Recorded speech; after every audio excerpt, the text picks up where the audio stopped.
Hi guys, thank you for having the patience to bear with us. I think after that first session, just wanted to take a quick break. But now I think we're ready to move on to our second session for the day, which is the right.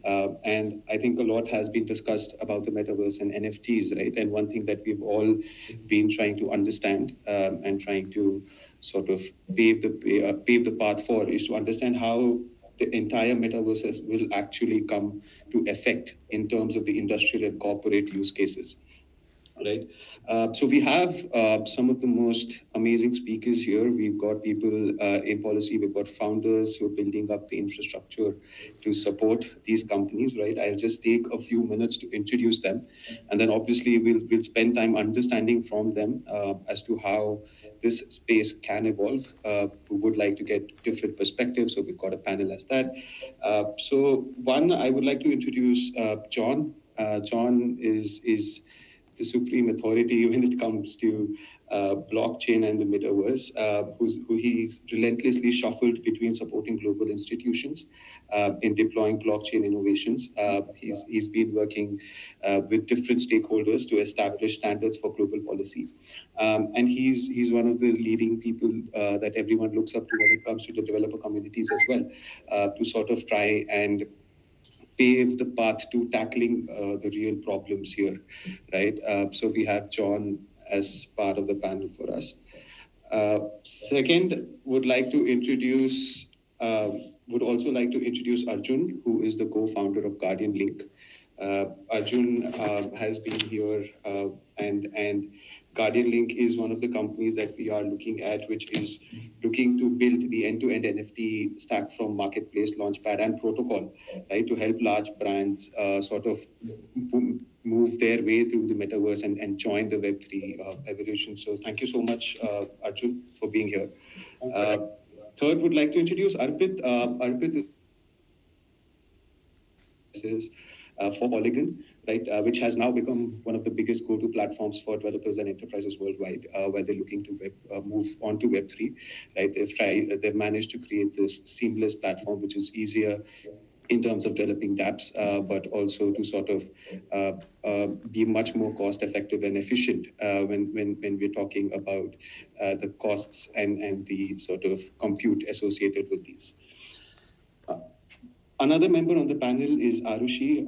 Arushi has over a decade of experience advising large corporations globally across different domains in TMT. She is one of the pioneers when it comes to getting a legal perspective, and she's been working with Nishit Desai, and they have been quite active, and they've been thought leaders in the space. So we also have her on the panel to sort of just round out to get a complete perspective on the evolution of NFTs. Right. And last, we have Praful. Praful is the co-founder for KoineArth, and KoineArth has been looking to empower businesses by helping them leverage blockchain and sort of design the mechanism for data sharing, right? And these are real use cases, whether it's supply chain management or actually how to build out NFTs and the use cases. So we also have Praful on the panel. I'd like to invite all the speakers to the stage so that we can sort of get started. Uh, and I think I'd like to get started with John. John, so far NFTs have scale domains, which probably a lot of people view as low friction, right? Entertainment, sports, just in terms of how quickly people can relate to them. But by virtue of the technology and the potential of the technology, right, that it brings in terms of ownership of digital assets, would love to get your perspective on how you are seeing large corporations and governments move towards integrating this, right? And the second part, just to understand from your perspective, which use cases for these large players do you see where a lot of true value would be unlocked? Certainly, yeah, thank you. So first of all, truly a privilege to be here, to be part of this event, this pioneering event that's being run by Kalari. So thank you for the opportunity. And I think you were too kind with the introduction, but certainly thank you. The way I would say it is in the enterprise space, in the commercial space, and also, as you said, in the public sector, is a non-fungible token.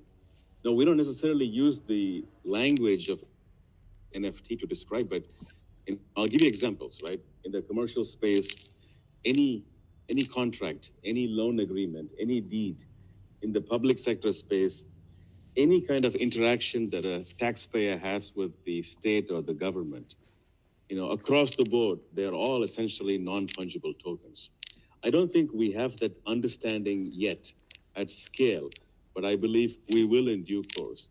In terms of specific use cases and scenarios, at this point, where I see significant traction is certainly very much in the supply chain, supply network, ecosystem space, for obvious reasons, because that's where there's a lot of friction that can be alleviated. However, in my opinion, this is a across-the-board transformation that will eventually completely take over the space. Now, I don't know whether we will still call them NFTs at that point in time, but fundamentally they are the same.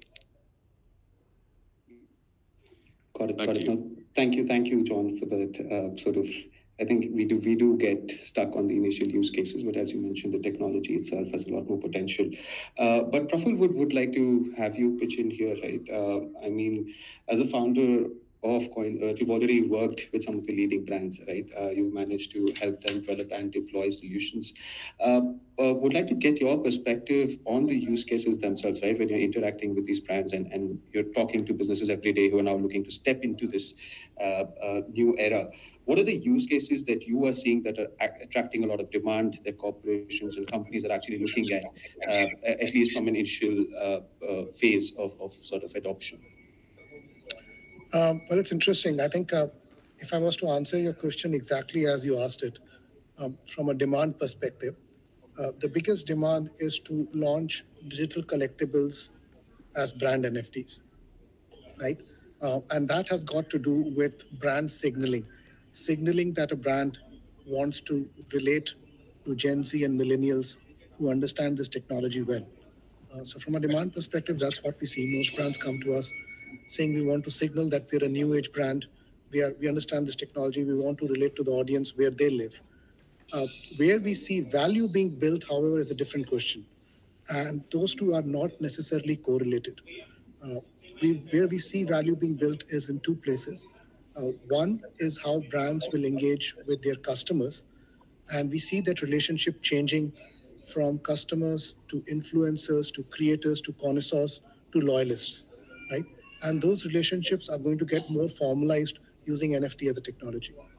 The second place where we see value being created is something that John mentioned, is between brand to brand or enterprise to enterprise solutions, where NFTs become a data sharing mechanism between enterprises, right? Those are the two places where we see value, but demand right now primarily is in brand signaling the identity of a brand. Got it. No, thank you for that perspective.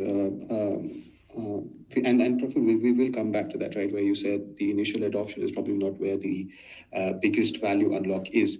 But would like to get everyone to just chip in first. Arjun would like to get your perspective as well from the founder side, right? You've been working with brands as well, and in fact, you've had some great success, especially in entertainment as well, right? But just wanted to understand, how has your experience been when you're sort of talking to corporations to try and test these solutions, and in regard to while you're building out this tech stack, right? What have been some of the critical additions that you feel are necessary while we're moving from these initial adoption phases to more heavy value use cases as well? Sure, Pranav. Thanks for having us here. And hey, everybody, this is Arjun, and I'm one of the co-founders of Guardian Link. We, I think, kickstarted something last year with the Big B Punks NFT collection. And I think it was the first one to have UPI integration. And that really opened the doors for a lot of non-crypto folks to come in and take a bite and taste for it. And since then, we've dropped several entertainment-related NFTs, and we've had good success, good sellout on all of the drops that we did. And the focus for us has always been on the retradability and the utility creation for the NFTs that we've dropped, and in effect, support a community so that it grows naturally. And when we initially talked to brands, they just asked us, okay, can you help us drop NFTs to your communities? Now the conversations are more towards, okay, what sort of utilities do you think we should pack in our NFT? So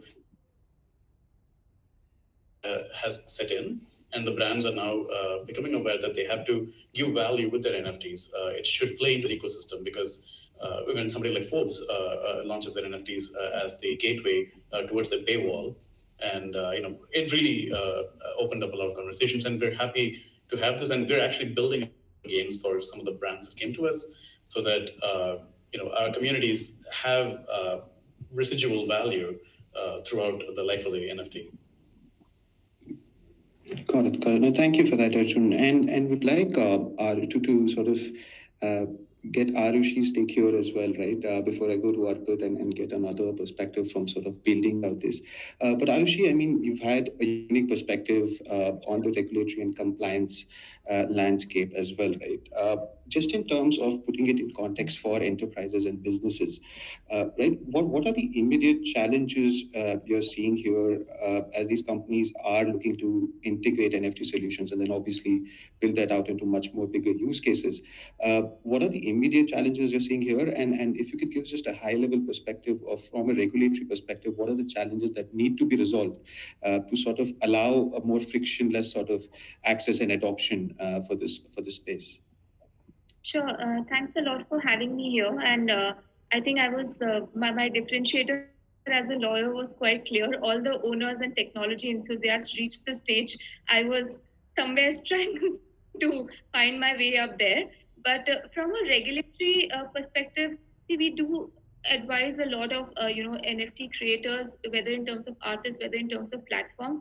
I personally feel that the biggest challenge right now is maybe a mindset issue rather like a legal issue per se. I'll deal with the legal issue in just 1 minute, but then many times we often get these questions that but when we talk about NFTs are volatile, right? What is the value? Who puts the value to it? You can sell NFT at $1, you sell an NFT of an art piece for maybe like $10,000, and we have had some of these examples. Maybe the value goes up, the value goes. So where is the the sensibilities here? And then there is an issue of because NFTs are so new, the adaptation just went from zero to maybe infinite in a very short period of time. Are NFTs all rights? And I would like to address this head on to say that maybe yes, this is what NFTs are all about, but that's not something which is very new to the human population. When you go and buy an MF Hussain, for example, the value is what the painter puts it, right? What the artist puts it. The value also keeps going up and down depending on how scarce the resource is. So it's not really connected to NFT alone. We've had such assets in the marketplace, maybe in a physical phenomena for a very long period of time. It's just that they are adopted to a digital environment at this juncture. And therefore, if that gives you certain bragging rights, well, so be it, because you have enjoyed many such pieces of luxuries which give you bragging rights in the past as well.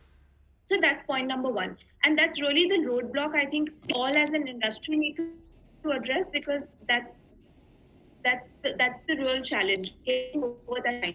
As far as the issue of NFT creation, NFT circulation is concerned, I mean, NFT is basically a piece of artwork. At least in today's time, the more adaptable cases and artwork, usually the kind of issues which we see are more on the IP side, which is the copyright.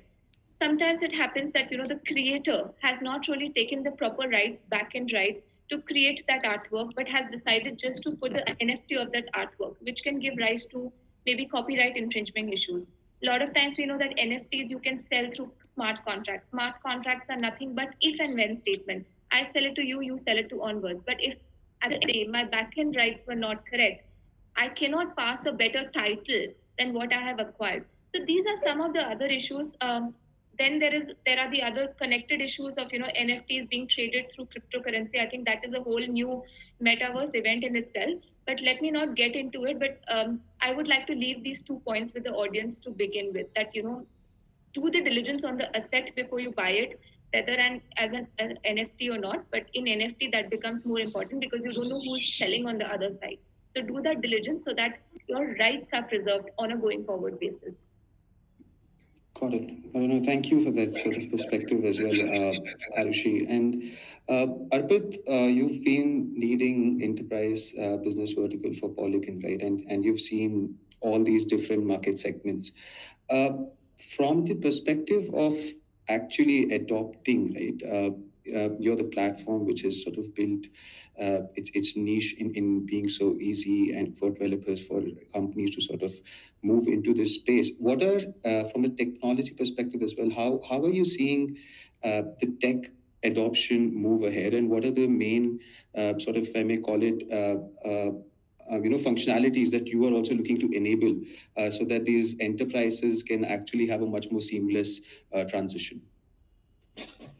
So thanks, Pranav, for the opportunity there. So I think everybody has made some really interesting points here. So now when we talk about enterprise clients, now if you look at this technology from evolution point of view, what we will see is that in every tech disruption cycle, what happens is that there is a tech disruption that happens first. And then what happens, people start applying that new technology to solve the challenges that they have using some old frameworks. What I mean by that is today, if you look at Web3 or NFTs, let's say, NFT is nothing but it's a way of enabling ownership of digital assets without any intermediary, right? So that's what NFT essentially is, right? It has a ownership associated with it.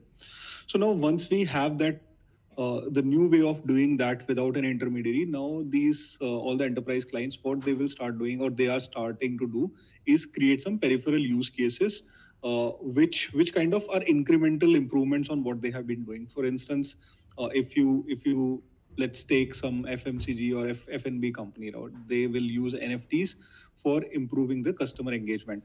I have worked with a beer company. They created an NFT which allows the user to maybe decide the next flavor of the next batch that comes, right? So it kind of adds to that customer engagement. So the enterprise clients, they are starting to create these incremental use cases. But the real breakthrough that is going to come, it's going to come when the business model breakthrough happens, right? So essentially what is going to happen, basis the new tech that we have, new business models are going to evolve. And all of this is just building up to that. So from a functionality point of view, I think at this point, the most important thing is how do we ensure that the user experience is seamless. For instance, if today I have to take an NFT, essentially I'll have to have let's say something like a MetaMask wallet. I will sign, then I will buy that, then maybe I'll have to sign twice all the transactions to go through, and then I will get that. And a lot of times these NFTs, they may not be shown in my MetaMask wallet. I may have to add that NFT and take the smart contract address from there, put the all of these details before it can be shown, which is a terrible user experience, and it is something which needs to be solved before we can have that mass adoption. For instance, let's say something like Engage and that Praful has done, right? So it makes all of that process seamless, and people don't have to deal with, let's say, your cryptocurrencies and all of that. So I think that's one. Second piece, I think not from functionality point of view, but I think at this point, enterprises, they are showing strong interest in now exploring Web3 cases cutting across different things. For example, supply chain, somebody mentioned in supply chain, you can have multiple things. Like I'm working on multiple provenance related use cases or traceability. Then you have one of the biggest use cases that I am seeing is in tokenization of real world assets, be it your paintings or your real estate or a barrel of some whiskey and all of that. So those tokenization use cases are really interesting. So I think that's how we are pursuing this space. Got it. No, thank you for that. And just to open it up, right, in case Praful, you or Arjun or anyone has to pitch in just in terms of understanding the use cases, right, just to what is just said, more than happy to sort of follow on anything, Praful, from your side on just as Arpit mentioned, right, just understanding use cases and how you're looking at it. Sure. I'll give you two examples, right? And at first sight, they don't seem like NFT use cases, but I think it helps push the boundaries on what NFTs can do, right? We launched something called a car passport about 6 months ago, right? This was in collaboration with MG Motors India, right? The car passport underneath the hood is right now an NFT on defaults onto a private chain, but can be published onto the public chain.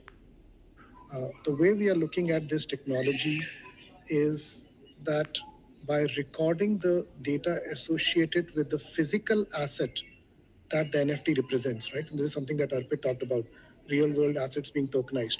The car passport is an example of that. We've taken a car and we have tokenized it and we call it a car passport. Now, the use case not here is not necessarily to prove ownership of the vehicle itself. It is about proving and verifying ownership of the data associated with the asset. Right? Uh, so what is fundamentally happening is that multiple parties, like the car manufacturer and a bunch of insurance companies, are reading and writing data about the physical asset onto the passport. And since the passport is just an NFT on a digital ledger, the metadata that is being written is timestamped, is digitally signed, and immutable. And that allows different entities to build business models based on this auditable data. One example is usage-based insurance. So this is one example. We have another customer in Korea who's doing something very similar.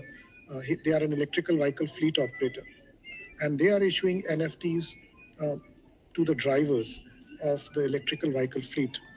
Right? And in that case, the NFT represents the number of rides that the driver has taken. Now, what you would think, why is this something which is an NFT on a distributed ledger? Why can't we do it on Uber and Ola? Well, your driving record of a driver when it's on Uber and Ola is the property of Uber and Ola or other fleet operators.